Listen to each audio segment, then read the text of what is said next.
Part of the reason I accepted the offer to direct Night of the Champions was to work with a new generation of talent. Yung napagtulungan naman namin ni Bobby, mga bata, mga bago, excited, maharot. Sasabaw pa ng Christian Bautista, Mark Bautista. Si Direk Bobby Garcia lang naman, ang director ni Miss Lea Salonga, di ba? At sila Mr. Bong Quintana. Siyempre, mabigyan ka ng chance na makatrabaho sila, parang wow, special kami. Talaga pinahalagahan kami ng ABS-CBN at saka ng Viva talaga.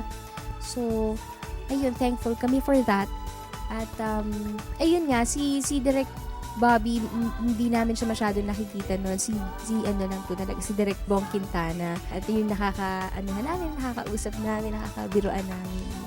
I saw that they're enjoying what they're doing. Kaya nag-enjoy na rin ako.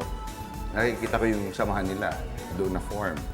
Different singing contest. Pero nung pinagsama mo, hindi naging kompetisyon, kung hindi naging inspirasyon sila sa bawat isa. Ano yun? Meron akong tignan mo nga, Kuya Eric, sasabihin ni Sarah kay Eric San. Oh, sige. Maganda yung samahan nila.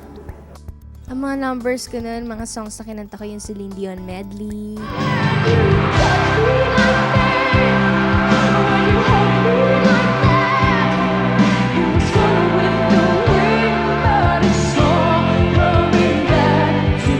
Tapos, kinanta ko rin yung single ko na If Only na kinompose ni Mr. Ogie Alcacid.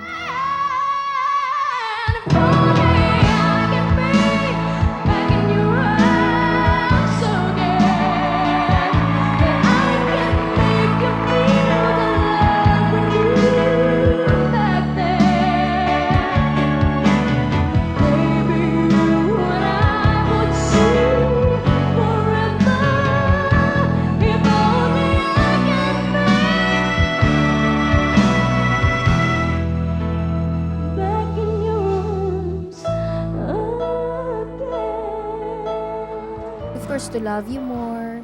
Yun yung medley namin. Parang sagutan kami na nila Ate Rachel sa kanila Eric.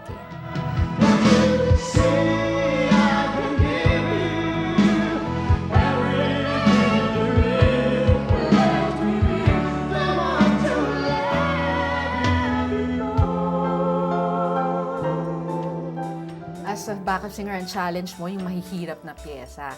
Siyempre, dyan na yung mga Celine Dion medley niyang walang kamatayan na talagang bawal huminga, talagang puro big, puro grand finale. Siyempre, nakakapagod.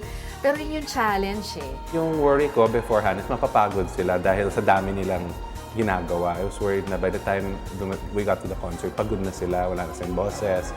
Pero wala, the kids are, ang tibay nila. So they performed, they gave it their all. And kitang-kita ko na they really enjoyed it. And that makes a difference. When you love what you do, makes a difference. Wala akong na-expect masyado nun kasi kumbaga bago pa lang ako, hindi ko alam talaga.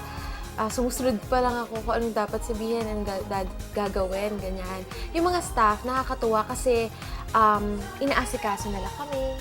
Kumbaga kahit bago pa lang kami, yun. Tapos yung mga artist naman, yung mga ibang champions, nakakatuwa kasi parang nagtutulungan lang kami talaga.